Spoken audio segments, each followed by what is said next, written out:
Please subscribe and hit the bell icon for more videos.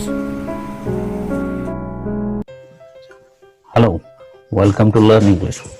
ಈ technical ಯುಗದಲ್ಲಿ English ಮಾತನಾಡುವುದು ಮತ್ತು ಅರ್ಥೈಸಿಕೊಳ್ಳುವುದು ಅನಿವಾರ್ಯವಾಗಿದೆ. ನಮ್ಮ ವಿಡಿಯೋಗಳಲ್ಲಿ ಕನ್ನಡದಲ್ಲಿ ಸರಳವಾಗಿ ಇಂಗ್ಲಿಷ್ ಕಲಿಯಿರಿ. Hello, welcome to learn English in Kannada. ಈ ವಿಡಿಯೋದಲ್ಲಿ ಆ ಮತ್ತು ಆನ್ ಬಳಕೆ ಕಲಿಯೋಣ.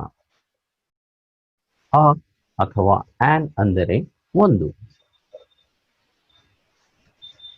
ಅದು ಒಂದು ವಸ್ತು ಆಗಿರಬಹುದು, ಅಥವಾ ವ್ಯಕ್ತಿ ಆಗಿರಬಹುದು, ಅಥವಾ ಒಂದು ಸ್ಥಳ ಕೂಡ ಆಗಿರಬಹುದು. ಲೈಕ್ ಅ ಟೀಚರ್ ಅಂದರೆ ಒಬ್ಬ ಶಿಕ್ಷಕ. ಅ ಗೇಮ್ ಅಂದರೆ ಒಂದು ಆಟ. ಅ ಸ್ಟಾರ್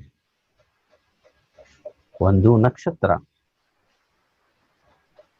ಅ ಗುಡ್ ಬಾಯ್ ಒಬ್ಬ ಒಳ್ಳೆಯ ಹುಡುಗ.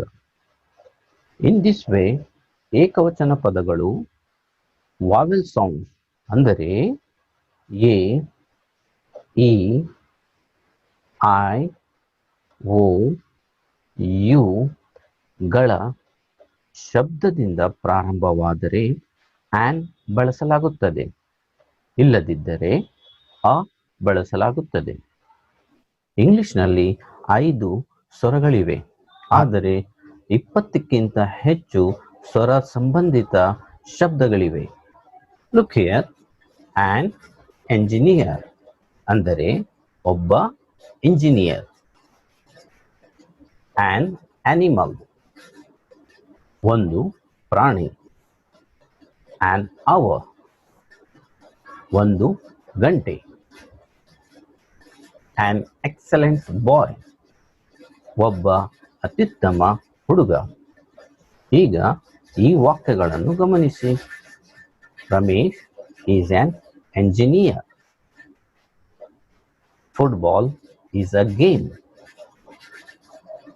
Abdul is an MP. MP, M starts with an vowel sound. A. It is a European city.